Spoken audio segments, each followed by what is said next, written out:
Alexandre de Moraes decretou a prisão de Carla Zambelli e ela fugiu do país. E agora? Ela vai ser incluída na lista da Interpol e vai ser presa em qualquer instante? É isso que eu vou te contar aqui nesse vídeo e analisar o caso bem detalhadamente para você entender. Então já deixa o seu like aqui porque levou um tempo para a gente analisar esse caso e com certeza vai te ajudar a entender um pouco mais sobre a Carla Zambelli. Mas antes de começar, eu quero te mostrar aqui já a notícia.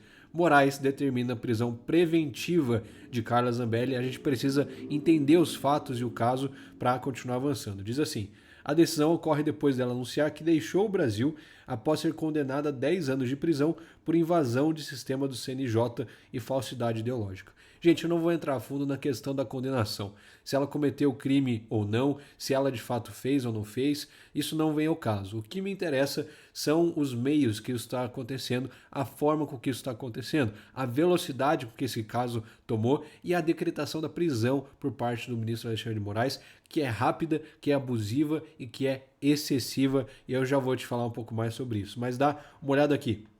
O ministro determinou que a Polícia Federal inclua Zambelli na difusão vermelha da Interpol e bloqueou seus passaportes, contas bancárias, investimentos, veículos, imóveis e redes sociais. Gente, tudo que estava no nome da Carla Zambelli, ele bloqueou.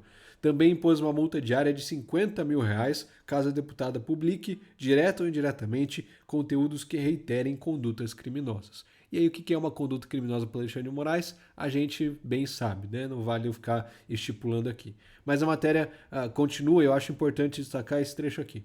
A decisão foi comunicada à Polícia Federal, ao Ministério das Relações Exteriores e à Câmara dos Deputados, que deve ser notificada também sobre o bloqueio dos salários e verbas de gabinete. Gente, essa notificação à Câmara dos Deputados é importantíssima e a Câmara pode sim impedir a prisão de Carla Zambelli, só que quase ninguém está falando sobre isso e eu já vou aprofundar esse assunto com você. Além disso, a gente fala agora da lista da Interpol, a difusão vermelha da Interpol. O que é essa difusão? É um alerta internacional emitido de um país membro para localizar e prender provisoriamente uma pessoa procurada, com o objetivo de extradição, entrega ou ação judicial semelhante. Ou seja, a Interpol ali tem o rol de países que são membros da Interpol e eles podem denunciar e prender uma pessoa que faz parte desse país membro se a denúncia for acatada pelo órgão. Olha o que diz aqui, é importante destacar. Ele não é um mandado de prisão internacional automático, exige análise, mas funciona como um pedido de cooperação internacional.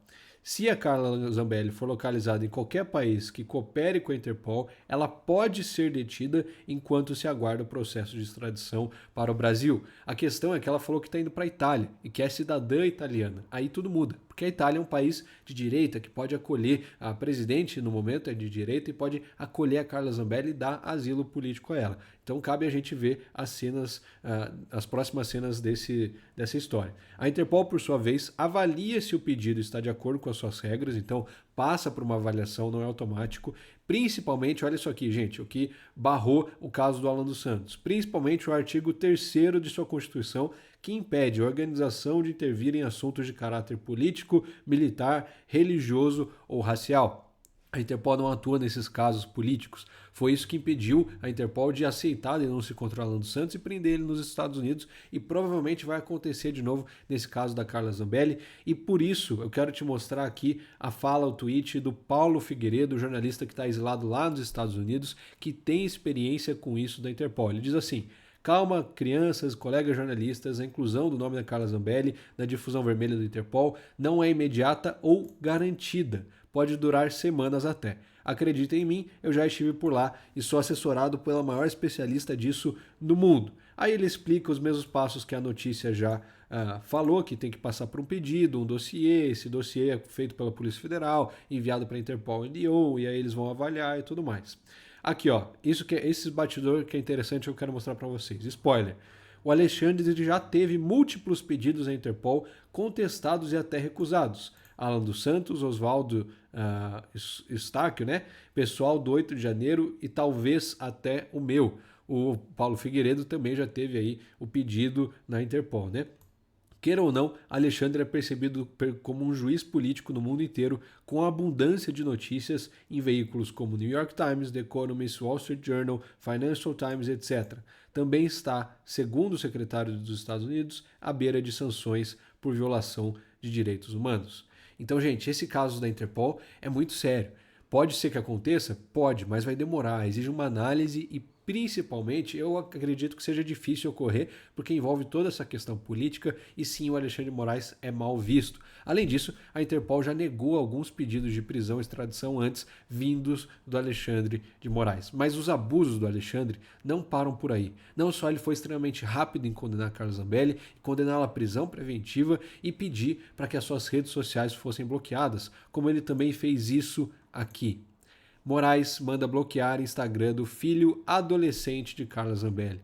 Gente, o que a família da Carla tem a ver com esse caso? Absolutamente nada. Se ela de fato cometeu algum crime, quem deve ser punida é ela e não a sua família. E tem mais, não é só o filho. Olha o que diz aqui essa notícia do Paulo Capelli, no Metrópole.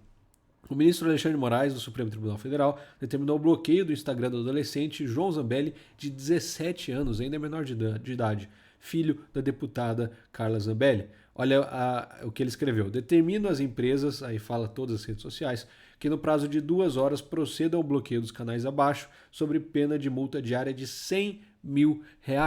É isso aqui que está fazendo o Trump e os Estados Unidos combaterem o Alexandre de Moraes, esse tipo de decisão para as redes sociais, mas ele insiste em fazer isso. Com o fornecimento de seus dados cadastrais a essa Suprema Corte e a integral preservação do seu conteúdo. Mas não para por aqui, ó. O ministro ele não apresentou justificativa alguma para determinar o bloqueio da conta do adolescente. Tinha que ter motivo, mas ele nem quis dar, só mandou e ponto. É como um ditador mesmo, né?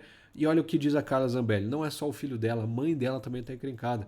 Carla Zambelli disse, não bastasse isso, ele mandou também bloquear as contas da minha mãe, Rita Zambelli, que é pré-candidata a deputada federal. Ao fazer isso, atinge não apenas a cidadã, mas também a filha. Esses títulos de mãe, de filha e de deputada me foram dados por Deus e pelo povo. Denunciarei esse abuso, essa perseguição e essa escalada autoritária em todos os fóruns internacionais possíveis. O mundo precisa saber que no Brasil, ministros do Supremo agem como imperadores, atropelando leis, calando vozes, destruindo famílias. Essa perseguição política está apenas começando a ser exposta. É um caso extremamente grave, como disse a Carla Zambelli. Mas lembra que eu falei que tinha um trunfo, uma charada ali no caso da Câmara dos Deputados ser notificado? Pois é. Gente, antes de qualquer parlamentar ser preso, mesmo que essa determinação venha do Alexandre de Moraes ou do STF, isso precisa ser aprovado pela Câmara e quem diz não sou eu, é a Constituição. Olha o que postou o André Marcília, advogado constitucionalista. Ele diz assim, o que me espanta no caso da Carla Zambelli não é o STF ignorar o artigo 53, inciso 2º da Constituição Federal e querer prendê-la sem consultar a Câmara. Tampouco parte da imprensa apoiar tal ambição, o que me espanta é o silêncio dos parlamentares com avanço sobre mais uma prerrogativa deles. Olha o que diz aqui o texto da Constituição, o artigo 3º, o inciso 2º, se eu deixar assim fica muito grande aqui. Desde a expedição do diploma, os membros do Congresso Nacional não poderão ser presos, salvo em flagrante de crime inafiançável. Nesse caso, os autos serão remetidos dentro de 24 horas à casa respectiva para que, pelo voto da maioria dos seus membros, resolva sobre a prisão. Quem deve determinar a prisão ou não, aprovar ou não a prisão, é a Câmara, não é o Alexandre de Moraes. Mais uma vez ele passa por cima da Constituição. E aí a gente tem o nosso grande Nicolas Ferreira se pronunciando. A Constituição só permite a prisão de deputados em caso de flagrante de crime inafiançável. E ainda assim determina que a Câmara dos Deputados decida sobre a legalidade da prisão em até 24 horas, que foi o que eu acabei de ler aqui. Mesmo assim, o ministro Alexandre de Moraes decretou a prisão preventiva da deputada Carla Zambelli sem flagrante, sem crime inafiançável e sem autorização da Câmara. Você não precisa gostar dela para admitir que isso é um ato ilegal. Também ordenou o bloqueio do salário e das verbas do gabinete, a retirada das redes sociais da mãe e do filho do parlamentar, impôs multa por postagens e acionou a Interpol. E aí ele faz uma cobrança importante. O presidente da Câmara, Hugo Mota, tem o dever constitucional de submeter a decisão ao plenário. Não se trata de proteger uma pessoa, mas de defender o Estado de Direito diante de uma das mais graves violações das garantias constitucionais. E aí, gente, você também acha esse um caso abusivo contra a Carla Zambelli, uma verdadeira perseguição? Se sim, comenta aqui embaixo e compartilha esse vídeo para expor a ditadura que a gente está vivendo no Brasil. Eu espero você no próximo vídeo.